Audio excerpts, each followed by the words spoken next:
Hello and welcome back to the Anime Club, the club where we talk about anime that we've been recently watching, viewing and enjoying. Let me know what you've been recently watching and enjoying, and if you've seen what I'm about to talk about, let me know in the comments what you thought about it. I wouldn't say I was excited about the Terminator anime. I mean, don't get me wrong, I love Terminator. I think the films are brilliant. They've seen a lot of misses and a lot of hits in its time, but regardless of that, the core of Terminator has always been good to me. It's always interested me. I think it creates some brilliant stories. It's got more depth than you actually realise. On the surface, it's just sort of a killing machine chasing after people, but when you actually look deep into it and there's all the, the time travel stuff, the characters that go deep into it, it is actually way bigger than it's given credit for. And I've got to say, when I heard that Netflix were doing this, is when it kind of piqued my interest, because I'm gonna be honest, Netflix is getting up there with anime. Like, it is releasing hitter after hitter. Every single thing that Netflix seems to do involving original anime stuff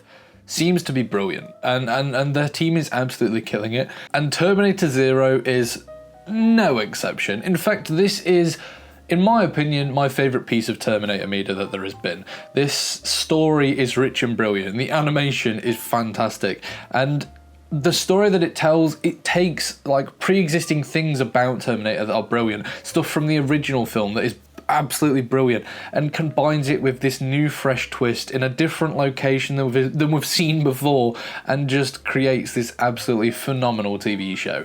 This honestly is so good. I cannot recommend Terminator Zero enough, from even just the story perspective. I mean, this show does a lot. It tells a lot, and it brings these characters into it in what is essentially 4 hours of TV. There's 8 episodes, half an hour each, and even after the first episode, I was hooked. Like, the first episode gave me such classic Terminator vibes, and in fact, the first half of the season did. It was very much, we've got this Terminator who's been sent back, we've got this other person who's been sent back, and you've got to protect or to try and kill, whichever side you're on, a certain person. And the latter half of the series is where it really delves into its own territory, exploring how Japan essentially evaded destruction and doom, but the sacrifices that it caused along the way, the questions of humanity and mortality, and whether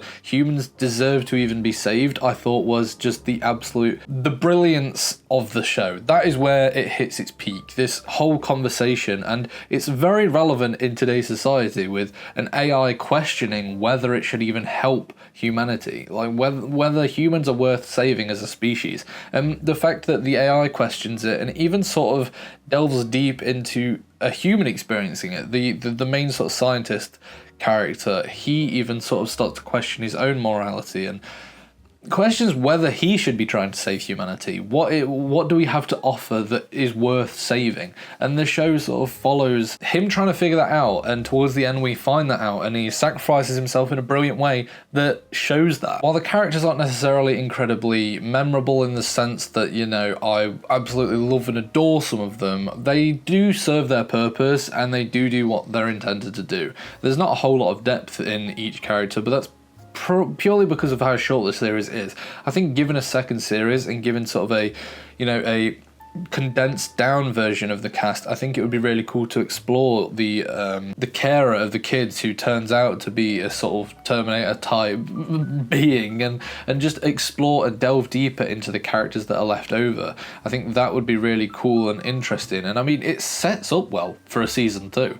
Like, his son actually like playing a bigger role in the war and a bigger part of it. The twist at the end where the Terminator is actually like sort of trying to help him get to this to shut the AI down, and I would genuinely be really interested in seeing where they go if they do get given a second season, because I think this, if anything, was almost a prelude to what's to come, and it could be really good. Honestly, just turn all media into anime. Like, just instead of just rehashing remakes and all this, give it an animation studio and let them do something interesting with it, because this was incredible. And the animation, I wasn't sold on it from the trailer, but actually after sitting with it, there is some beautiful beautiful scenes in this show. Like, there are some absolutely incredible moments. I love the way that they blended the sort of 3D animation in with it. Sometimes the action scenes are impeccably just choreographed and done, and the sound design brilliant. The music of this show is